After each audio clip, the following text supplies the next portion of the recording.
She's the action lady. Yeah. You want somebody to get the job done, it's Sarah. Well, you know, I didn't know that I would be singing today. I would have come prepared.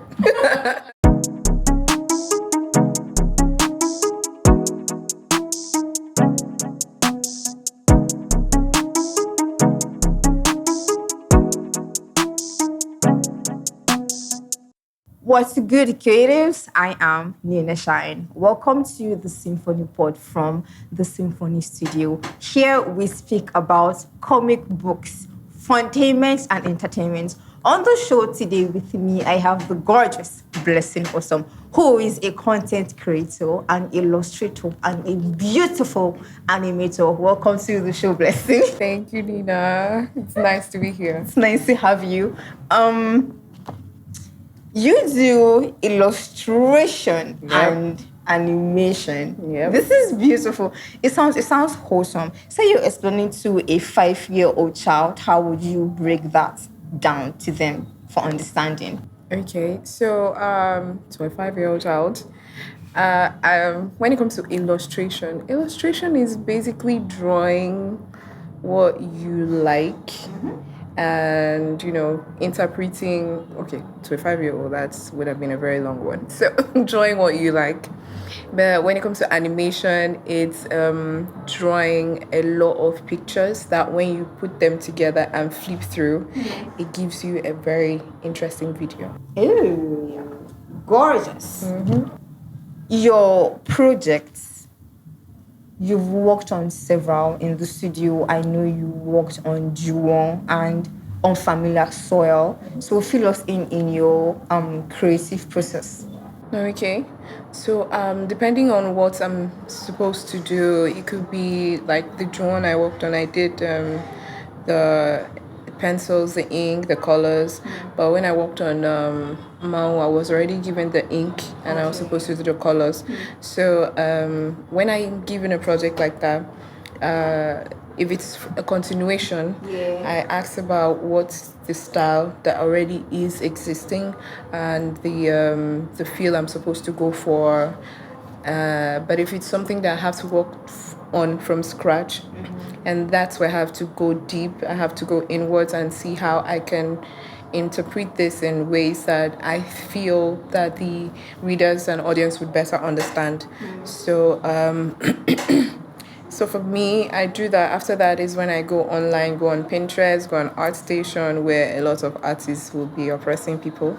I go there and I look at some concepts that already exist. You look at works from amazing artists and animators, and then I get inspiration from there. And I go through the conceptualization process of, drawing and then passing the concepts down to my boss or whoever is around me for guidance and for a different perspective on how to do it better. Storytelling plays a vital role in animation.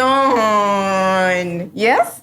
So I want you to fill us in say 1 or 2 lessons you've learned about storytelling, because animation and illustration is visual. I know you watch lots of movies. Yes. You listen to a lot. Yes, I do. Me, I love hearing stories. So tell us what you've learned so far in your story visual lesson. Oh, okay. So when it comes to visual storytelling, over the years I've gotten to learn that it's not just about interpreting the plot you already have.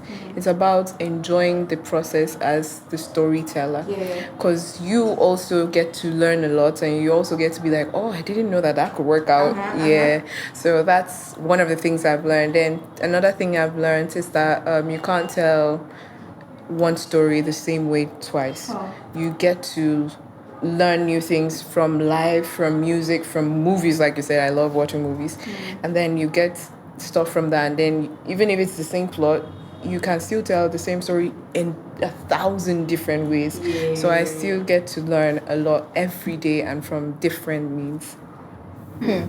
You just mentioned musical. Okay, yeah. Beautiful. So say if you were to turn one of the books you worked on, say Juwon or Unfamiliar Soul, into a musical song at the opening, what song would it be and why? You could also ad lib or lip sync?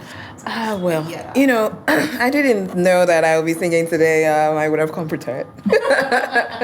So, but when it comes to which one, Juwon and I don't know why, but for some reason I would go for Run It Up by Hanuman Kind for both Juwon, and because they are both something that has a little bit of action, a little bit of fast paced, thing going on for them. So that song gets you gingered up, ready to fight, that kind of thing. Yeah.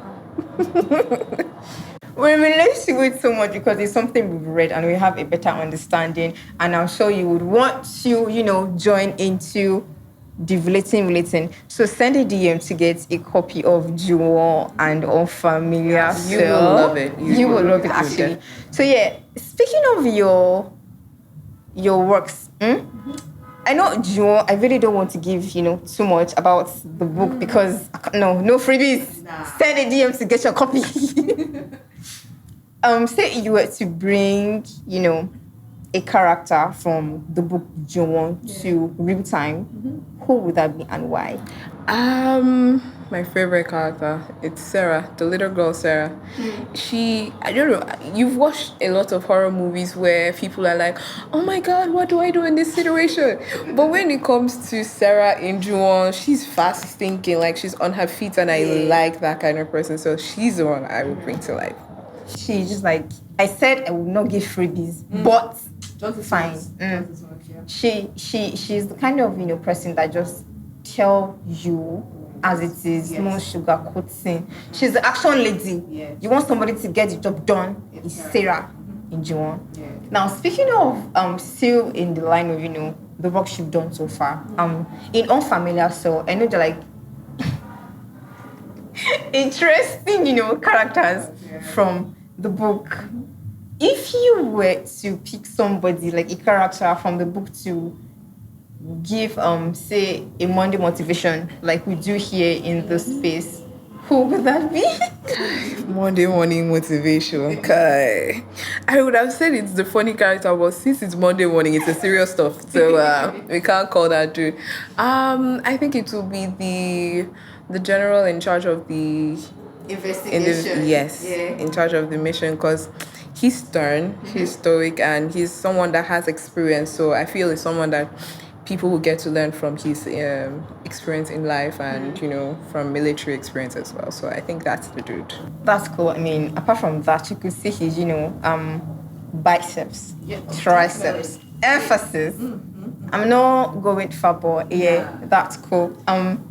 This brings me to the next question. I'm really curious about, because creatives, sometimes, not sometimes, most times have problem with procrastination, number one. Number two, having to overcome a difficult period, especially when you're like having creative blocks and all. So I want to believe you've actually experienced that countless times. Tell us the story. How were you able to overcome that phase in your career? I mean, so like in a particular project you were working on, how were you able to overcome it?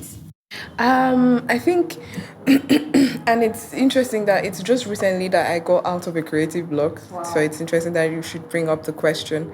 So I feel what a lot of people do, especially as artists, is that some of them have that mixture of creative block with imposter syndrome. Oh. And when those two combine, it doesn't go well. So you feel the block, and then you're still trying to push through because you have this like, I need to, be better and do better. Mm-hmm. So what I feel helped me was to take a step back, not to be like, okay, not to abandon the project, but, take a step back, take a smaller project, do a painting, something. If you are doing art, you take a step back from digital art, you go with a pencil, go back to the traditional, because I feel there's something about using a different medium that gets you in a different headspace, that clears off that block that has been from you. So I feel take a step back, do something different. Even if you're an artist, you can try writing something different but still creative, so that you don't feel like you're idle or like you're not doing anything. And then when you come back, for me, I come back with a renewed inspiration and a new eye looking at the project. Oh, I didn't see that. I could do this way better. So I feel take a step back, do something creative, and then come back to the work. I find what you said useful because let me use myself an example. Say I do find myself in dealing with a difficulty in art. Yes, what I just do is I just abandon that work. I just abandon it and like Totally I need to do something different. But you on the other hand, you're not like abandoning the project. You just keep it aside, but you do work within the art, like in the art. Safe, like you made mention from what to traditional. Yeah. So this is actually, a beautiful insight that I have just found. So we should, take this and work right with this suggestion. Thank you so much for that answer. It's really beautiful. And then you cannot come to my studio, to my space. Oh my Not gosh. my studio, like in my space. I know you have something you're hiding. Bring it out. You okay. are working on something, aren't you? I well, this is like a hush hush project in the symphony studio. But the name of the project is When the Flowers Returned, and it's about a father and a daughter, and and their journey through the. I'm trying not to give spoilers. I am trying so hard not to give spoilers. But yeah, the animation team is really working hard because we don't want to put out a rushed project, and we don't just want to put anything out there. We want it to be like something that will be soulful, something that will be timeless, something that will be impactful. Like you said, storytelling, it's not something that you just be like, okay, this is what happens from point A to point B. You have to put in your soul to get people to feel the emotions that you're feeling while you're doing the storytelling process. So the animation team is working really hard on this one, and I think you guys are gonna love it. Stay tuned. I can testify to that because what we put out is actually of top tier, excellent, gorgeous, nothing short of that. Thank you for watching and thank you for coming, gorgeous. I think this has to be, one of the best one for me because her aura is just so calm, beautiful, and soft. I'm sure you're feeling it from the screen right now. Yeah. Thank you for coming once again. Thank you so much If for you're having me. yet to subscribe to our channel, ensure you hit the subscribe button today and follow us on each of our social media handles. See you on the next one. Bye.